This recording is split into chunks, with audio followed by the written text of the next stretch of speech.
এল বাবা খাজা বয়নাক সুদা আজির ভিডিওর বেস্ট ভালকে দিবা। অপু বিশ্বাস বুবলি কেউ পার পাবে না আমার সামনে, আমার আর সাকিব খানের সামনে।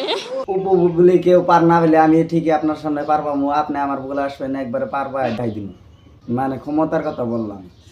আর গাইস আপনারা যেটা ভাবছেন এটাও বিষয়টা একটু ব্যাখ্যা করুন। ওদের 203-এর থেকে বোকা আর কেউ নেই।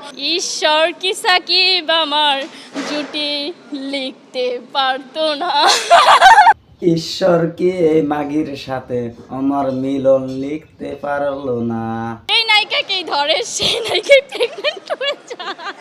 কি ব্যাপার, কি হয়? সাকিব ভাই যেটা ধরে যে নায়িকাকে ধরে হে নায়িকা নাকি প্রেগনেন্ট হয়ে যায়, আপনি যদি সাকিব ভাইয়ের বলে যান তাহলে আপনাকে আমি একটু সাহায্য করতে পারি। যাকে ধরে তাকে ছক্কা মেরে দেয়, ওইটা করা যাবে না। হ্যাঁ দিদি, এটা ঠিক যে সাকিব যাকে ধরে তাকে ছক্কা মেরে দেয়।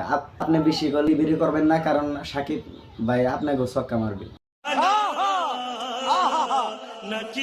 টাকা পয়সা থাকলে এখনকার যুগে জামাইও লাগে না। কি বললি যে টাকা পয়সা থাকলে স্বামী লাগে না? স্বামী ছাড়া চলা বিয়ে? এটা কি ধরনের পাগলা? সাকিব খানের নায়িকা কে না হতে চায়, আপু আপনিও চান?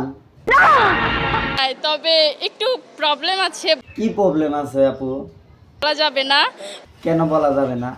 সিনেমাটা নিয়ে আমার একটু অভিযোগ আছে, এই নায়িকাকে না নিয়ে আমাকে নিলেও ভালো। কেন আপনাকে নিলে আপনি কি করবেন? তো আমি একদম ফাটাই দিতাম। মানে সিনেমার কথা বলছে, সিনেমা ফাটাই দিবে তাই না আপু? Oh my god. গাইস আপনারা আবার ভুলে গেছেন লাইক সাবস্ক্রাইব করার কথা, ফটাফট লাইক সাবস্ক্রাইব করে দেন আর ভালো ভালো ভিডিও দেখেন।